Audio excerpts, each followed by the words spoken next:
Arc-en-ciel.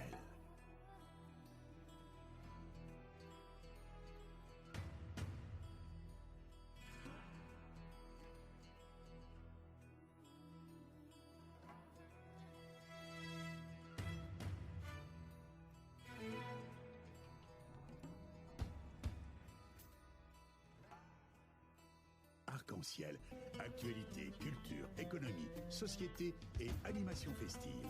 Avec Abdelatif Arc-en-ciel, la chronique.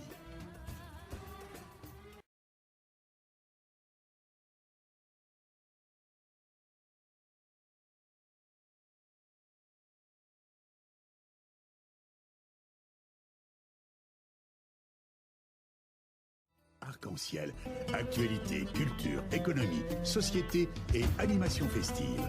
Avec Abdelatif Arc-en-ciel, la chronique. Bonjour à tous et bienvenue dans l'émission Arc-en-ciel. Nous sommes heureux d'être en ligne avec Monsieur Dahman Abdelrahman, chers auditeurs et auditrices. Actualité oblige, nous sommes heureux d'avoir parmi nous des professionnels, des gens qui savent analyser la chose d'une autre manière. Et au sein de cette émission, il n'y a que la vérité qui compte. Monsieur Dahman Abdelrahman, l'ex-conseiller de Monsieur le président Nicolas Sarkozy et le créateur du mouvement des Algériens à l'étranger. Bonjour et bienvenue dans l'émission Arc-en-ciel. Avant tout, bonne année et meilleure santé pour vous et pour vos proches. Bonsoir. Monsieur Dahman Abdelrahman, actualité oblige, comme vous le savez, il y a beaucoup de choses qui sont en train de les informations se précipitent d'une manière assez importante sur le sujet concernant la grande mosquée de Paris et les déclarations des uns et des autres. Et la toute dernière déclaration qu'on a eue, c'est la déclaration de monsieur Hafiz Samcheddine, en tant que recteur de la grande mosquée de Paris, d'Alger, comme quoi il obtient le soutien et la validation, autrement dite, par Alger à cette élection très contestée par un grand nombre de fidèles algériens. Qu'est-ce que ça vous présente pour vous, autant que Algérien, mais aussi autant que fin connaisseur de ce dossier?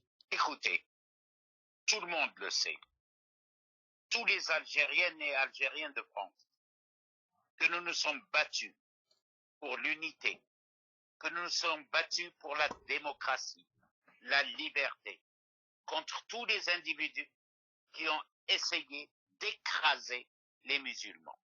Il n'y a pas de différence entre les Maghrébins. Nous sommes amazirs, nous sommes berbères, nous sommes musulmans, arabes et tout ce qu'on veut.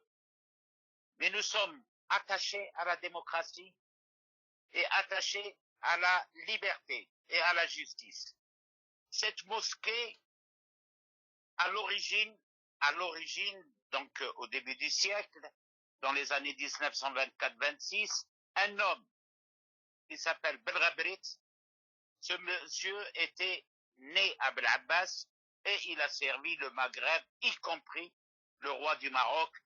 Il l'a servi en tant que consul en Arabie Saoudite, donc au début du siècle.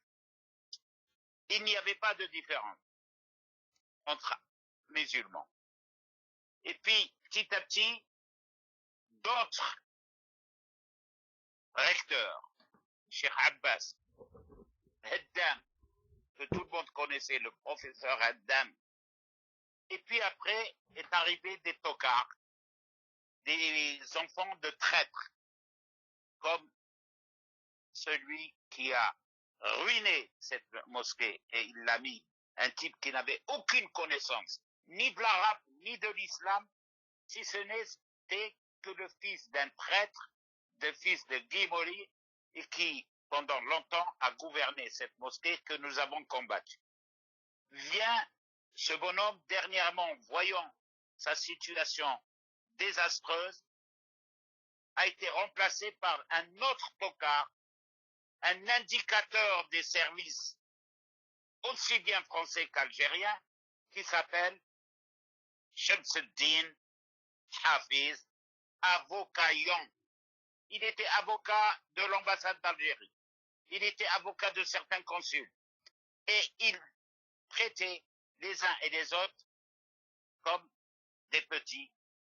Et le voilà, par une opération d'un coup d'État, ce monsieur Aboukayom a pris le pouvoir à la mosquée de Paris contre la volonté de tous les musulmans de France. Bien sûr, cet individu qui était avocat de l'ambassade d'Algérie, qui était avocat d'hommes et hommes d'affaires, et surtout, l'indicateur principal des services algériens, y compris des services français. Moi, je peux le dire. Et s'il a quoi que ce soit à dire le contraire, qu'il aille au tribunal. Ici, Écoutez, en France, le droit de réponse est accordé et assuré à toute personne qui se trouve des familles ou bien accusée à tort. Il a le droit de répondre au sein de cette émission. Voilà. Il peut répondre dans cette émission comme il peut aller au tribunal. Moi, je n'ai pas peur. Lorsque j'avance un élément, cet homme était avocat de l'ambassade d'Algérie et particulièrement, il était sous la coupe de certains services qui ne sont pas la dignité de la communauté algérienne dans ce pays. Jamais il n'a dit un mot pour défendre l'islam. Il ne connaît pas un seul mot sur le Coran et encore moins sur l'islam. Et voilà qu'il fait un coup d'État avec Louanouri, qui est un sergent connu dont j'ai eu l'occasion d'en parler partout, y compris dans votre radio. Alors, moi, en tant que fils de la dignité des musulmans, je suis le seul musulman qui a défendu l'islam lorsqu'il a été, à un moment donné, Copé les a insultés comme des voleurs de pain au chocolat. J'ai été dire ce que je pense de Copé et de Sarkozy et je suis parti, quel que soit le salaire que je touchais. Parce que quand il s'agit de l'islam, il n'y a pas d'argent, il n'y a pas d'or, il n'y a pas de diamant. C'est l'islam. Où on est musulman, on ne l'est pas. Cet homme-là, Shams, qui se dit ami de Sarkozy, il ne l'a jamais été, moi j'étais le conseiller. Il était l'indicateur, celui qui faisait passer des informations entre l'ambassade d'Algérie, les services et Sarkozy. Bon, il a été décoré pour le travail qu'il faisait, le travail que font les traîtres. Alors, aujourd'hui, la mosquée de Paris, elle est tombée très très bas. Non seulement elle a été gouvernée depuis 92 par Dalil Boubekher, qui est le fils de Guy Mollet, parce que son père est un traître, et l'Algérie, elle a continué à verser une certaine somme, 2 millions d'euros à la mosquée de Paris, annuellement, qui était partagée entre Dalil, ce Shemseddin et d'autres. Enfin, c'est une honte qu'il y a en France plus de 300 mosquées algériennes et qui ne sont pas financées. Il y a des recteurs, des responsables de mosquées dignes. Je ne cite qu'une personne que vous connaissez, Gassi Azdin. Oui, recteur de la mosquée de Lyon, oui. De Villeurbanne. Oui, de Villeurbanne. Oui, mon cher ami, de Villeurbanne, qui n'est pas un voleur, qui est un homme qui, à 10 centimes près, s'est affiché sur ses comptes. Et il a créé une mosquée qui n'est pas à son nom, comme vous le savez. Il y a un autre personnage qui est dans la région de Paris, qui s'appelle Cheikh Hamza. Cheikh Hamza Mohamed, qui a 2 mosquées, 2 grandes mosquées. Il ne touche pas 1 centime de l'argent algérien. Et puis il y a des voyous qui ont été reçus aujourd'hui par le plus grand traître que l'Algérie a eu à la tête. Monsieur Tebboune les a reçus aujourd'hui, a reçu Shemseddin et Louanouri. C'est une honte que Tebboune puisse diriger un pays du novembre 54. Et ce monsieur Tebboune, moi je peux le dire parce que je suis le même patelin que lui, je suis de Mesria, il n'a aucun passé historique de novembre 50. Ni lui, ni sa femme. C'est un gars de la tribu Sebron et il ne peut pas dire qu'il représente l'Algérie parce qu'il n'y a pas un seul Algérien à travers le monde, puisque j'étais en contact avec eux de la Californie en Europe, il n'y en a pas un qui lui a donné 2 voix. Ah, il s'est fait élire par un espèce de, disons, de traître, qui s'appelle Gay Salah, un général qui a passé son temps à mettre tout le monde en prison. Alors on a beaucoup critiqué certains, on les a mis en prison, Gay Salah, parce qu'ils ont pris des milliards et qu'ils sont en France. Mais il faut voir l'argent qu'a pris M. Shamseddin depuis le temps qu'il est ambassadeur. Et voilà qu'il fait un coup d'État avec un sergent connu, y compris par la police française. Et comment on peut admettre qu'ici en France, qu'un terroriste puisse s'installer? Et ils lui ont refusé, je peux vous dire une chose, l'administration française a refusé la nationalité française à M. Louanouri pour raison terroriste. Terroriste? Alors comment? Oui, terroriste. C'est écrit là la lettre, je l'ai lu la lettre. Oula. Parce qu'il faisait partie des services qui étaient là. Depuis des années, il est là. Moi, Castaner, je le dis, monsieur, vous avez le culte entre vos mains. Comment vous pouvez accepter qu'un sergent et qu'un petit voyou puissent prendre la mosquée? La mosquée n'appartient pas au peuple, à l'Algérie ou au Maroc. Elle appartient aux musulmans de France qui sont respectueux des libertés, respectueux des règles de la République, y compris la laïcité. Alors, aujourd'hui, ces 2 voyous ont été reçus par Tebboune, qui n'a pas été élu. Tout le monde sait que cet individu a été imposé par le général Gay Salah, mort quelques heures plus tard. Et la presse, Mediapart y compris, a dit qu'il a été tué. Vous l'avez lu comme moi. Exact. Alors aujourd'hui, la communauté algérienne qui est en réunion à l'heure actuelle à Nanterre, exact. Ils sont des milliers qui disent non à Tebboune, et qui demandent, et je demande officiellement à M. Castaner de régler le problème de la mosquée qui appartient aux musulmans qui sont morts en 14-18. Tout le monde sait, 80 000 musulmans sont morts à Verdun pour défendre la France.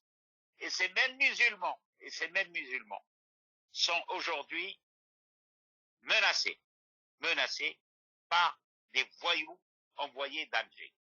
Alors, M. Castaner, avant de nous parler de l'islamophobie, avant de me parler de l'antisémitisme, parce que nous sommes des sémites. Nous sommes des sémites et tout le monde le sait. Et tout le temps, je l'ai dit, le racisme, l'antisémitisme, l'islamophobie, c'est la même chose. Alors, Castaner, la mosquée de Paris, c'est des musulmans qui sont morts en 14-18 et puis qui sont morts en 39-45. Moi, je dis à nos amis, à nos frères juifs, n'oubliez pas, qu'en 39-45, c'est l'armée du Maghreb, quand je dis c'est le Maroc, l'Algérie et la Tunisie, plus le Sénégal, bien sûr, et le Mali, c'est des musulmans qui sont venus se battre contre les nazis pour libérer, y compris nos frères juifs. Alors, ne mélangeons pas les fameux voyous, voleurs, qui viennent ici et qui prennent en main la mosquée, alors que la mosquée appartient à la France et appartient aux musulmans de France. Sur votre page, monsieur Dahman Abdelrahman, sur votre page Facebook, comme tout le monde, j'ai pu le voir, il y a un grand nombre de photos qui démontrent l'état de salubrité d'un lieu de culte de la grande mosquée de Paris. De quoi il s'agit réellement? Alors écoutez, hier j'ai fait le tour de la mosquée et des amis ont filmé l'état des lieux. C'est une catastrophe. l'argent touché par les fameux recteurs de Dalil Boubaker à M. Shamseddin, qui était à l'époque l'avocat de la mosquée. Où est cet argent? L'argent est parti dans la poche de Dalil et dans celui de Shamseddin en tant qu'avocat. Et par contre, les lieux, ils sont délabrés. Il n'y a même pas un endroit où on peut, si vous voulez, faire ses ablutions dignement. Même les ablutions. Même les gens qui entrent à l'intérieur. Attention, là, on parle de millions de 2 millions d'euros, je crois, ou même plus. Les 2 millions sans parler des de l'argent des musulmans. les visiteurs, et sans parler des dons. Moi, j'ai connu un homme, un Libanais, très riche, qui un jour m'a donné un chèque de 500 000 que j'ai remis directement au comptable de la mosquée. Et il y a d'autres personnes qui donnent de l'argent. Chaque vendredi, les musulmans, parce qu'ils veulent la dignité, ils mettent une pièce. Là, les photos, ils disent le contraire quand même. Hein. C'est choquant, hein, les photos. Mais c'est pire que choquant. Alors, voilà un bonhomme qui est arrivé, il a fait un coup d'état, il prend, je suis arrivé, je lui dis, écoute, maintenant, puisque tu es avocat, puisque tu veux faire quelque chose de bien, alors dis-moi, commençons par la première des choses, c'est de rendre cette mosquée visible. Et c'est ce jour-là même que j'ai fait les photos et je le lui ai remis. Écoutez, c'est indigne, y compris du peuple algérien, puisque cette mosquée se dit algérienne, à travers les coups d'État qui sont là. Sauf que ce n'est pas les Algériens qui ont lutté contre le colonialisme, qui dirigent. C'est toujours des prêtres. Dalil Boubaker, fils de Guimolay. Shamseddin Hafiz, fils des services algériens avec Louanouri. Moi, je le dis, s'ils peuvent montrer le contraire, moi, je peux le montrer le contraire. Il suffit de voir qui est l'avocat de l'ambassade d'Algérie et qui il rencontre à l'ambassade. Alors, vous savez, quand il a fait son coup d'État, le premier, et les hommes, certains dirigeants algériens ont refusé à l'ambassade. Et nous apprenons tardivement que l'ambassadeur actuel qui vient à peine de débarquer, il a même pas 4 mois, l'a reçu et lui a dit va régler le problème directement à Alger. Ce qui est important à le signaler quand même, hein, donc Monsieur Hafiz Samcheddine, et à travers ses différentes sorties médiatiques, hein, soit sur des sites, soit sur sa page Twitter ou autre, il n'a jamais dit le contraire. Il a dit, moi, j'ai été reçu par l'ambassade et que l'ambassade m'a félicité, comme quoi il y a un rendez-vous qui va se faire à Alger et que je vais être reçu par le président. Donc, ce monsieur est droit dans ses bottes. Il dit ce qu'il dit et il se réalise derrière. Un instant, s'il vous plaît. Parce que c'est là le problème. Le problème est là. Le problème, simplement, ce monsieur, il dit ce qu'il dit et il fait. Il est pragmatique quelque part. Mais l'autre côté, on voit, il y a un silence radio. Même la sortie médiatique de ce matin, il n'y avait aucun représentant de la présidence aux côtés de ce monsieur. Mais écoutez, le problème, c'est que, je vais vous dire une chose, moi j'ai connu pratiquement plusieurs présidents que j'ai rencontrés, j'ai fait plusieurs visites officielles, hormis depuis l'arrivée de Tebboune. Pour une raison très simple. L'Algérie, elle voulait donner une image correcte pour tous les musulmans de France. Elle ne faisait pas de différence entre les uns et les autres. J'ai assisté à plusieurs rencontres dans ce genre. La seule chose aujourd'hui, c'est qu'il n'y a plus d'Algérie. L'Algérie de novembre 54, c'est terminé. Avec Tebboune, c'est terminé. Regardez, tous les Algériens sont donc en révolte contre l'exploitation du gaz de schiste. Vous savez ça. Tous les Algériens, ils ne veulent pas de cette... Mais M. Tebboune, qui ne rêve qu'à une chose, il a été le premier ministre de Bouteflika, il a été ministre dans l'ancien système, et voilà qu'un général, avant de mourir, il l'installe. Je pense qu'à mon avis, les Algériens ont pris conscience. Ils ont pris conscience et je salue le Hirak qui, chaque vendredi, des millions d'Algériens descendent dans la rue à Alger, et vous savez ce qu'ils font? Ils jettent de la farine pour dénoncer Tebboune, qui a son fils qui est un vendeur de drogue, est actuellement en prison. Le fils du président, il est en prison? Il est en prison à Maison Carrée pour avoir trafiqué la drogue. Il n'est pas amnistié? Il ne peut pas l'amnistier. Il ne peut pas l'amnistier parce que maintenant, il se cache. Il se cache. Moi, à mon avis, c'est une honte d'avoir un président dont le passé n'est pas clair. Et novembre 54, c'est des hommes. Moi, je le connais parce qu'il est du village où je suis né, ce que vous avez dit, et de la région. Alors, écoutez, il n'a pas un seul membre de sa famille qui a pris le match. Moi, les vieilles, ils sont connus. Ils sont connus par tout le monde, y compris en France. Mais c'est une honte. C'est une honte. Sid Ahmed, avant de passer à la question assez importante quand même, parce que vos déclarations sont différentes, émissions arc-en-ciel, et je ne vous cache pas la vérité, il y en a plusieurs, et il y a une qui a fait couler beaucoup d'encre et qui a connu un grand nombre de visiteurs lorsque vous avez annoncé les noms des gens dont presque la quasi-totalité se trouve maintenant derrière les barreaux en Algérie.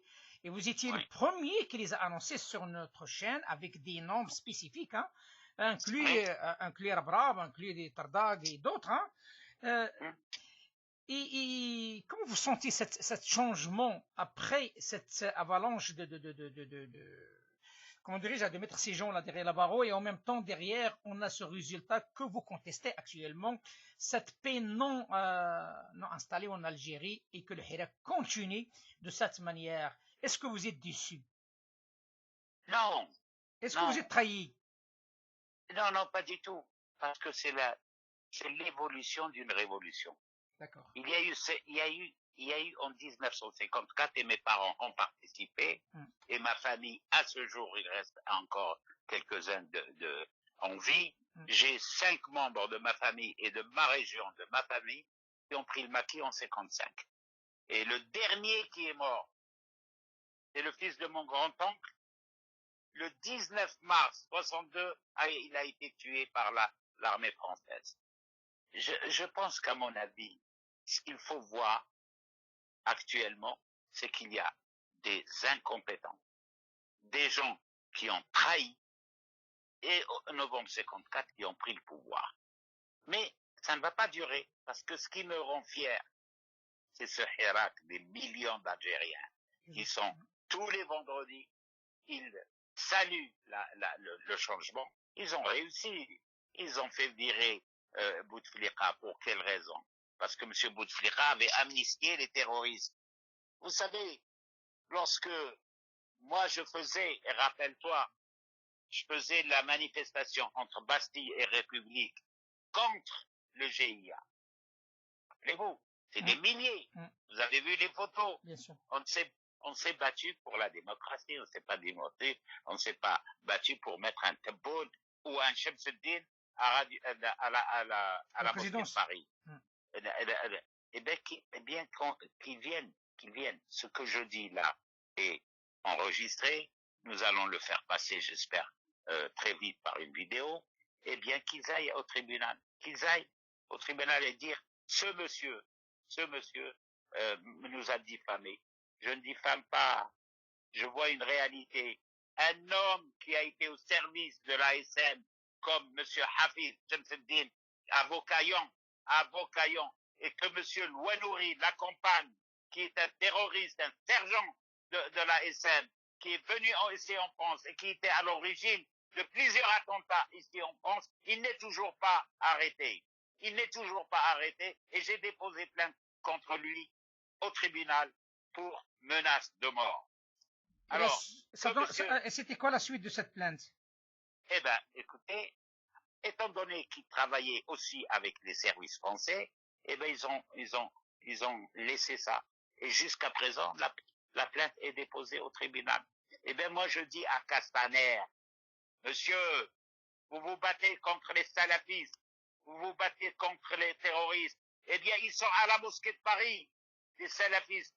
Ils sont des voyous. Ils sont à la mosquée de Paris. Alors, commencez par nettoyer la mosquée de Paris, qui est un lieu appartenant à des millions de Français, ici, musulmans, et qui sont respectueux de la République et de la laïcité.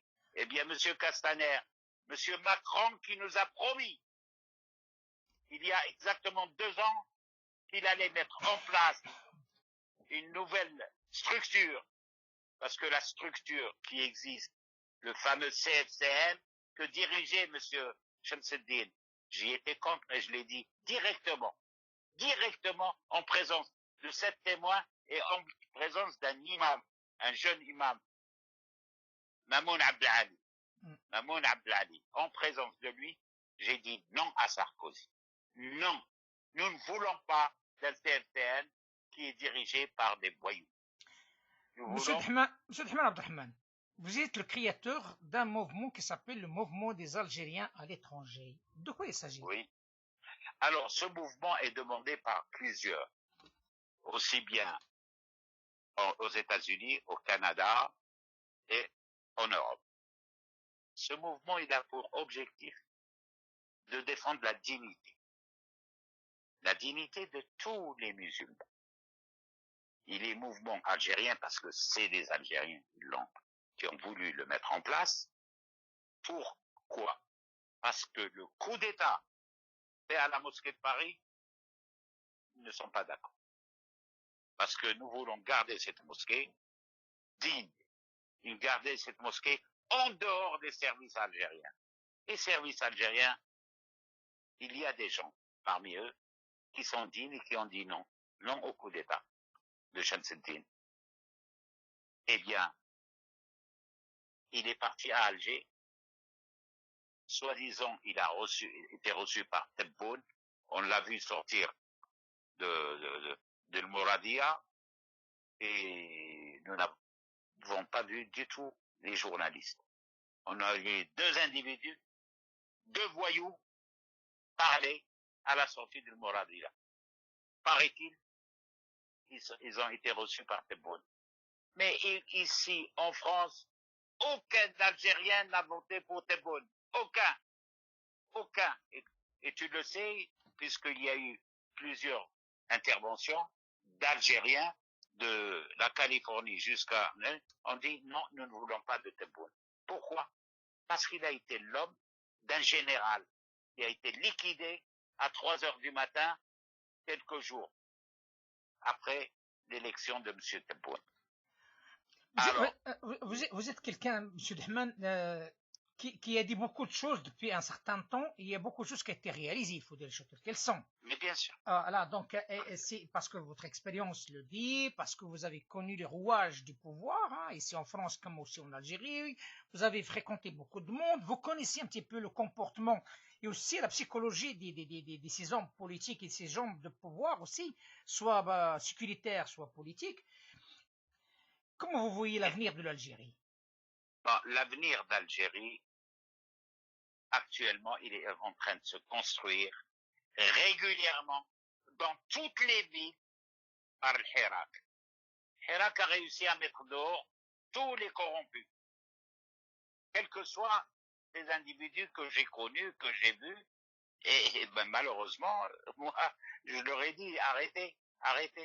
Maintenant, cet individu qui est président, il raconte hier dans une interview qu'il va aller chercher l'argent. Où tu vas le chercher? Tu prends les gens pour qui? Pour des idiots? Qui peut aller chercher l'argent qui est en Suisse? C'est des milliards qui ont été déposés. Au nom de qui? Et toi, en leur nom ou leur nom de leur famille. D'accord. en leur nom, ou au nom de famille ou de leurs amis. Vous croyez que l'argent qui a été déposé, et des immeubles, et des appartements, et des châteaux qui sont déposés ou achetés en France, il va pouvoir aller les chercher? Ah bon, on sait bien, il y a une justice ici en France. Si le bonhomme a acheté pour sa famille, etc., qui peut parler de certains immeubles, certains appartements de monsieur, du frère de Bouteflika? Qui va aller les prendre? Il a des sœurs, il a des qui? C'est quoi? Il croit que la France c'est le western? Monsieur Tebboune ne parle pas de ce qu'il a lui-même pris lorsqu'il était ministre de l'Habitat et qu'il distribuait les logements à droite à gauche, et en même temps, quand il était Premier ministre, il n'a pas touché à cet argent. Ça, il la raconte à d'autres, pas à moi.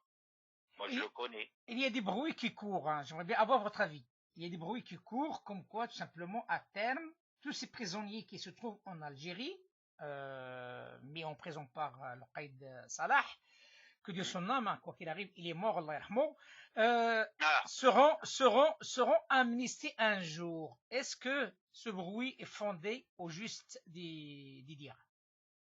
Alors, écoutez, l'argent, quand on parle de Gaïd Salah, vous savez que Gaïd Salah avait une fortune aux Émirats.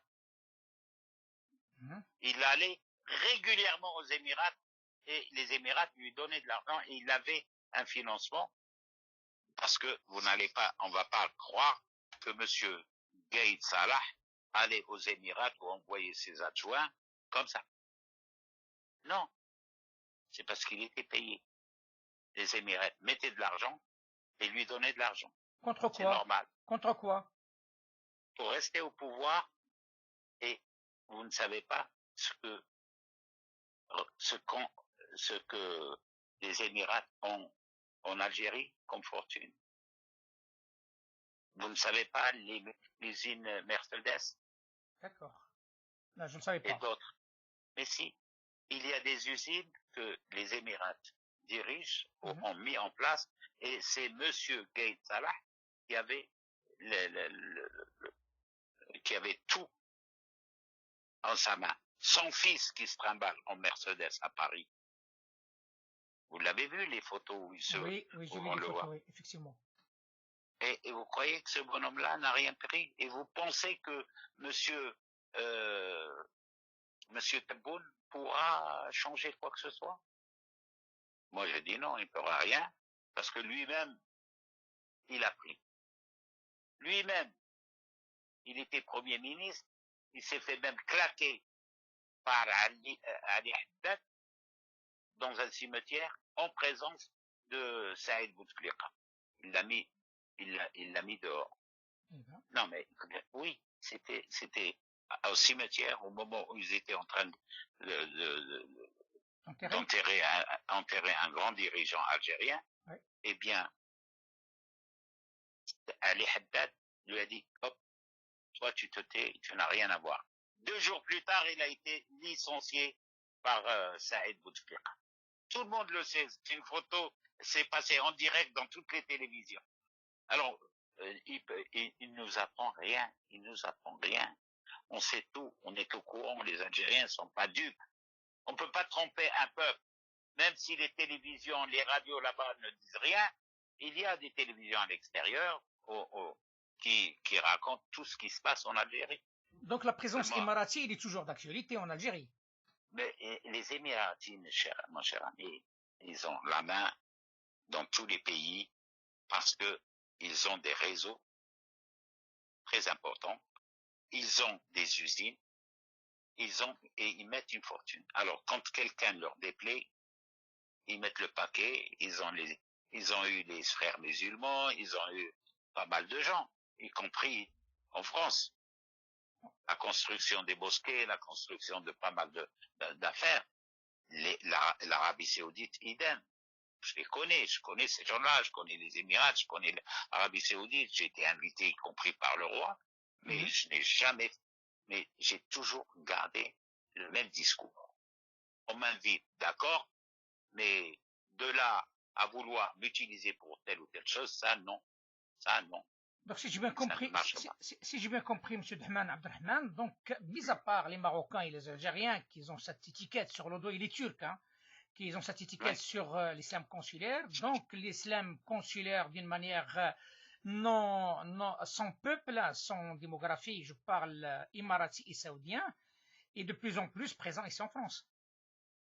Et la présence de ces États, que Ouais. ce soit les Émirats, que ce soit le Qatar, le Qatar a toujours financé l'OIF. Mhm. Tout le monde le sait, y compris le gouvernement français. L'UEF a été financé par certains d'autres organisations. Les mosquées qui ont été construites grâce au financement, et tu le sais, je l'ai dit pour ce qui concerne Lyon, on ne va pas reprendre ce que j'ai déjà parlé de Lyon, mais les Saoudiens ont financé des mosquées partout. Ce n'est que dernièrement que le gouvernement qu'ils ont annoncé, mais ils n'ont pas encore réussi. Le gouvernement français a dit maintenant, il est hors de question de laisser laisser les Saoudiens ou les Émirats. Ils l'ont dit par la parole, c'est tout. Ça s'arrête là. Ils ne peuvent pas ne pas permettre aux Saoudiens de financer tel ou tel. Pourquoi? Parce que le problème actuel en France, il y a une guerre entre les Émirats et le Qatar. C'est ça. Ils sont en guerre. Et chacun veut avoir la communauté de son côté. Et ça serait perpétué ici. Ouais. Et alors, qu'est-ce qui va se passer? C'est que chacun va courir pour avoir les moyens chez les Émirats ou chez les Saoudiens. Mais si les Français souhaitent réellement, si Castaner a le courage, cet ancien socialiste qui a rejoint Macron, et si Macron ne veut pas tromper son monde, eh bien c'est clair, net et précis. C'est de dire qu'il faut mettre fin à certaines organisations ici en France. L'UOIF, vous avez été financé en bois. Ici, il faut défendre. L'UOIF, le CFCM, ce n'est pas, c'est une agence de différents consuls. Vous savez bien, le CFCM était dirigé par Ogra, l'ami intime et le proche parent d'Erdogan. Eh bien, le CFCM ne doit pas exister.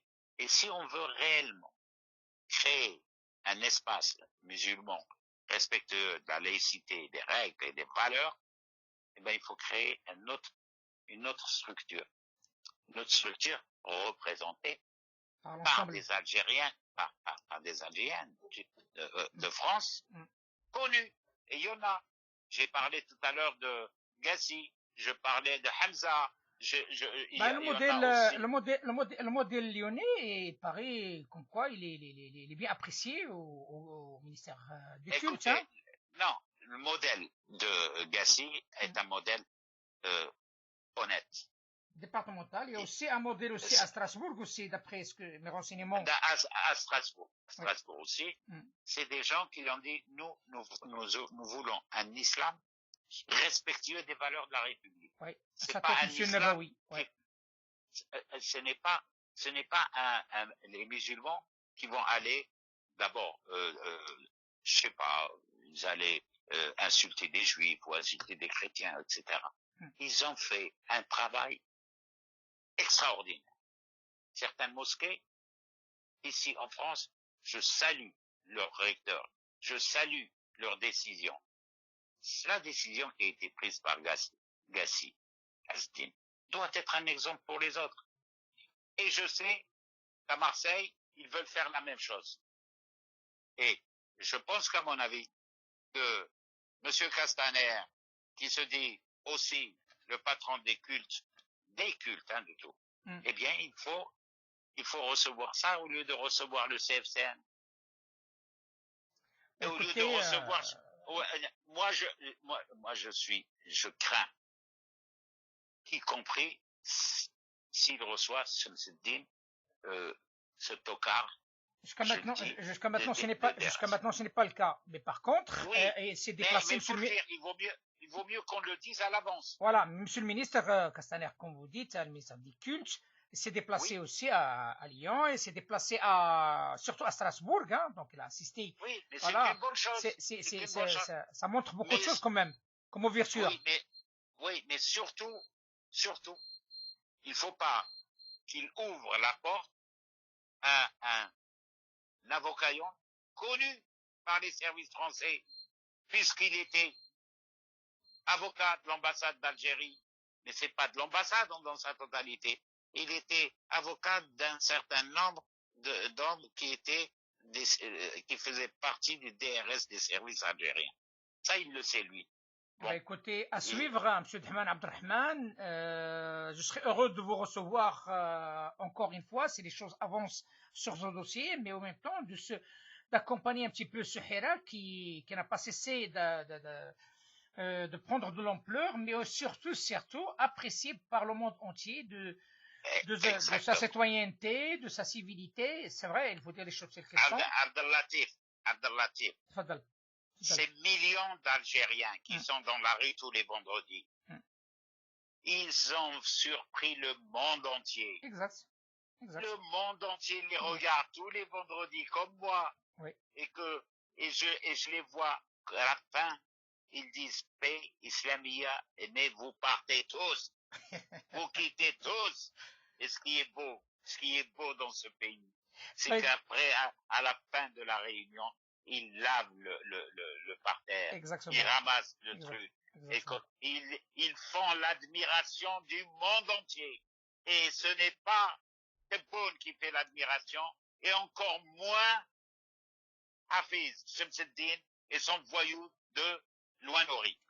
Monsieur Dahman Abdelrahman, merci beaucoup de cet éclairage fort intéressant. Restons en contact. Il faut bien préciser à notre auditoire que monsieur Dahman Abdelrahman est le créateur du mouvement des Algériens à l'étranger, mais aussi un ex-conseiller de l'ancien président français, monsieur Nicolas Sarkozy. Je vous dis à très bientôt. Merci. À très bientôt. À très bientôt. À bientôt. À bientôt. Amici.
Arc-en-ciel.